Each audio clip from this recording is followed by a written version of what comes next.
You know, Tyler, we've been talking to several animal rescue groups throughout the pandemic, and they've seen so many adoptions throughout this time as more and more people have been spending time at home. The kids are at home, they're adopting new pets. But I often wonder as well what's going to happen as we start to resume life as normal. Let's bring in Joni Toole. She's the chief over at the Oakland County Animal Control and Pet Adoption Center. Joni, great to have you with us today. Thank you. Thank you for having me. So what's it been like for you and your team over the past year? It's been very crazy. Most people got to work from home, but unfortunately here we couldn't do that. So what happened when we shut down is our whole staff got together and helped out, and actually we use prisoners or inmates from the Oakland County Jail, usually to clean, and they pulled them, so that really threw us for a loop. So all the staff had to pull together, and we cleaned and we fed and we did all of that for a few months there. So it was pretty crazy. Yeah, you know, and we've been talking about as people start to return to the office, we have to remember there are so many people throughout the pandemic that have not had that luxury. You are on the front lines, and the pets still need to be cared for each and every day.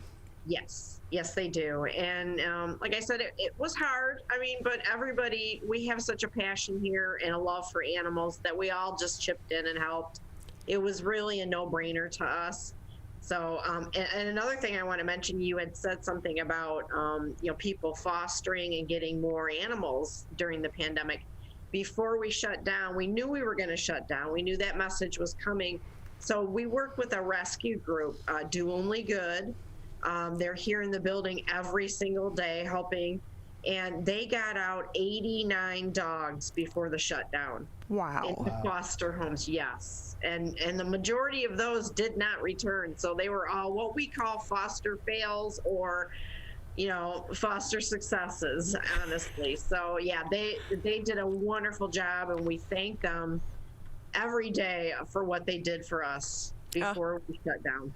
Yeah, and we know I have a foster fail dog as well, and every day I'm still like, is she still here? My husband's like, once she came to this house, she wasn't going away. But with that too, if I can ask you, Joni, because we did see the great stories of where these shelters were empty. Did you get to that point or no? No, we didn't, because we are a local shelter, a municipal shelter.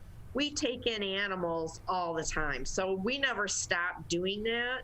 Our road officers, like you said, we were on the front lines. We were still working. We were still picking up strays. We were still continuing to answer animal bite calls, cruelty calls, all that kind of things going on in the background. So we never got empty.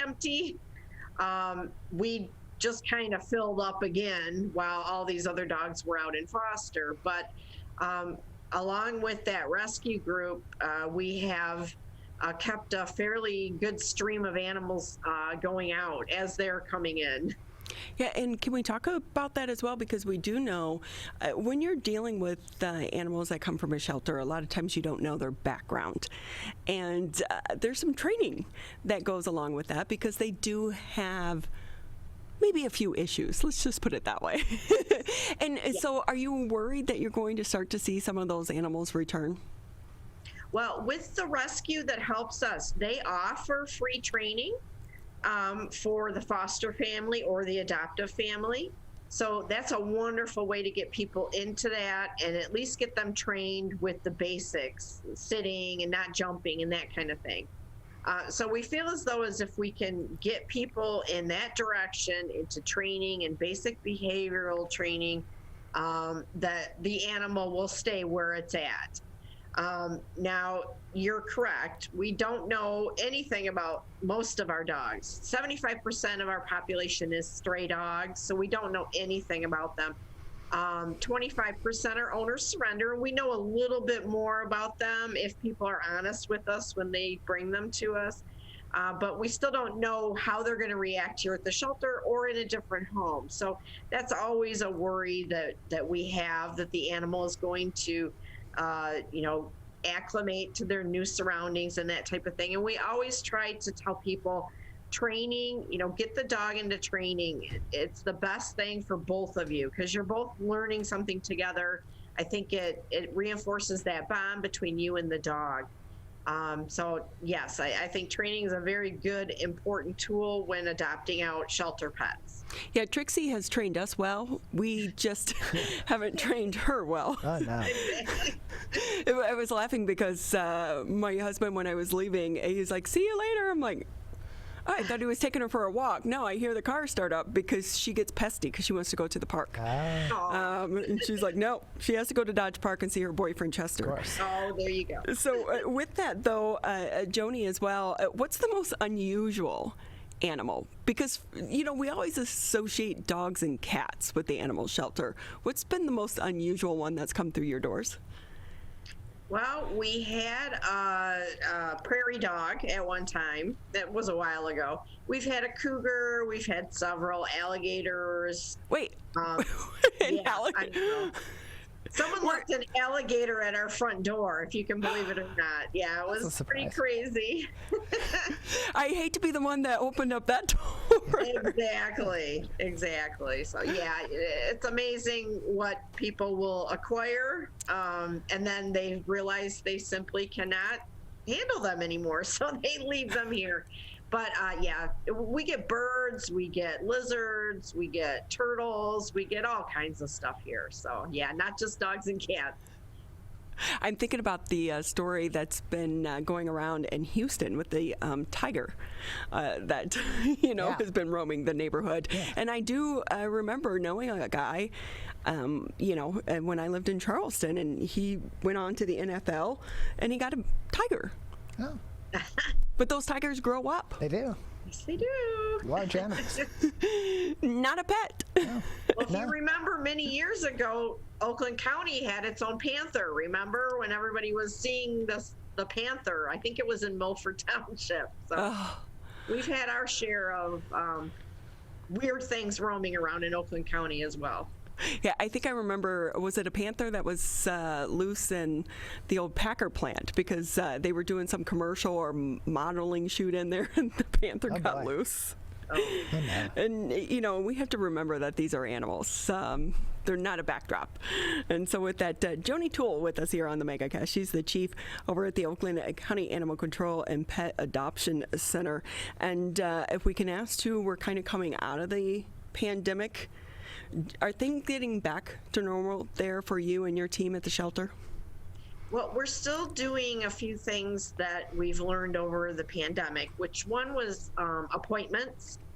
So if you want to come and see what we have for adoption, we ask that you make an appointment. It just makes it easier for our staff to walk you through and explain everything. Before, we just had everybody just kind of come in the building and just kind of walk around. But we found it's very helpful to us and helpful to our customers if we can do that one-on-one. So we're keeping the appointment basis. But the next thing I think that will probably be worrisome to us is everybody going back to work maybe, and these dogs that they've adopted through the pandemic, what's going to happen then? And that's kind of our outlook right now. We're kind of looking down the road, hoping that we don't see an increase in owner surrenders. Yeah, because it really is, there's a method. You have to adjust your dog to you not being there for 8-9 hours out of the day. Exactly. And keeping them occupied and out of trouble, because we all know if they get bored, they start to get into trouble. So, yeah, we're hoping that we don't see an increase in owner surrenders. We're hoping that we can guide people if they do have issues to either a trainer or some other resource that they can find help that way. So with that, Joni, too, can I ask you, for so many of us, it's been a virtual world, at least the connection with the outside world. How important has social media been to you and your team during this time? Oh, I think social media is always been a huge part of us communicating to the public and our customers and our citizens.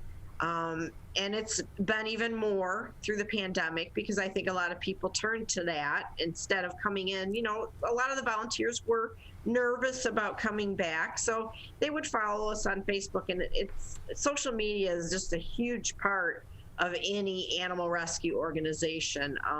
So it's very important to us. Well, that's how we ended up with our dog, was following way too many animal rescue groups on on Facebook, and they keep popping up. And I really feel like so many shelters and rescue groups, Huron Valley is where our old dog came from, the Cocker Spaniel. And so you start following, and then you donate to them in memory of your dog. But it's the stories, and it just it connects you. Whereas, you know, we would never have found Trixie had I not been scrolling through Facebook.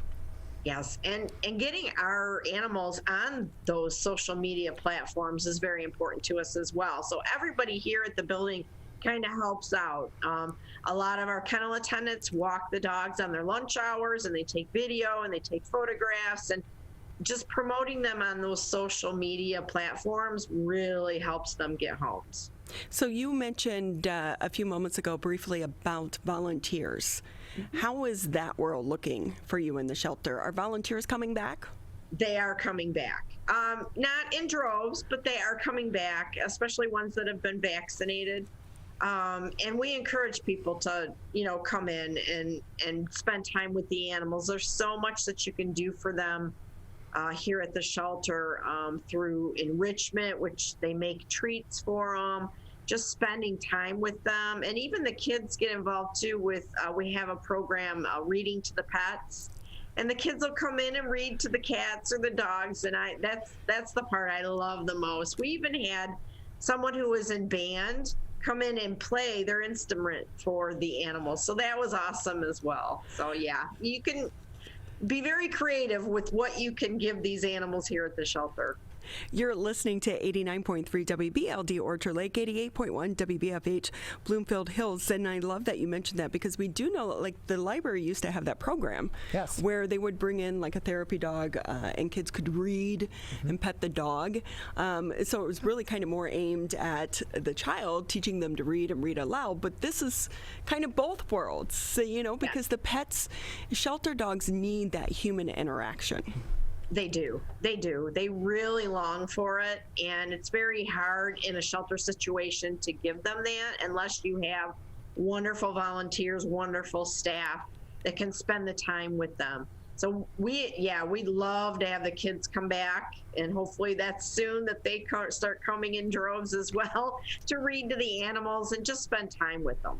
It's a summertime. This is a great project and a great way for parents too. You know, especially when the kid is like, "Mommy, Daddy, I need a dog," and you know that that's a lot of work. This is kind of a great way to, you know, bridge that gap. And that's what I tell the kids, especially when I loved going to schools and telling the kids about our place. And it's, you don't have to have a dog. You can come to the shelter and have a dog for an hour. So yes, I love to have the kids come in with their families. It's a nice place for the families to come and visit the animals and see what we have. And I think the kids really enjoy it. We're talking with Joni O'Toole. She's the chief over at the Oakland County Animal Control and Pet Adoption Center. Just another minute or two with you here on the show before we say goodbye. With that, if people do want to volunteer or donate, do you still take donations? Like, I know a lot of rescues typically need towels and blankets and food. What is that like for you guys over there at the shelter? Yes, we're no different. Food, we kind of ask for specific kind of food because we don't want to upset the animals' stomachs here, but we will take anything, because if we can't use it, we know someone else can. So if you have, you know, a bag of food that your animal is, you know, putting their nose up to, they don't want to eat it, we'd be more than happy to take that. Of course, volunteering and monetary donations are also welcome. But I think the volunteering part, coming in and spending time with the animals and making enrichment treats for them, I think that's probably the most rewarding for us and for our volunteers. We all need the volunteers. My girlfriend, she had a rescue, one of those rescue foster fails, and then when Milo passed away, she said, I don't have the time to get another dog, so now she just fosters, and a lot of times she'll bring home a dog for the weekend. Yes. Or she goes to the shelter and walks the dogs, and she gets her dog fix, and they get attention and love. That's right. That's a win-win situation there, and we love that. So with that too, Joni, I know that today is the deadline for the dog license? Was actually yesterday. Okay, Unfortunately, today they are delinquent. Sorry, guys. But yeah. But it's important to still get them. Yes, very important. Yes, very important. So with that, is this something that they can do online? Because we live in Kegel, so we used to just go to the City Hall, but City Hall was closed. You had to call, make an appointment. So we ended up getting ours through our vet. How does it work there at Oakland County? You can purchase them online. You can go to our website, and there's a link there, and that's at oakgov.com/pet adoption. And you can go to your city or township or village office if they're accepting you there in person. You can also come to the animal shelter in person and get that as well. Of course, we ask that you make an appointment. And like you mentioned, we do have a lot of participating veterinarians that sell them as well. So if you're going in for your yearly spring visit with your pet, be sure to ask your veterinarian if they sell the dog licenses there.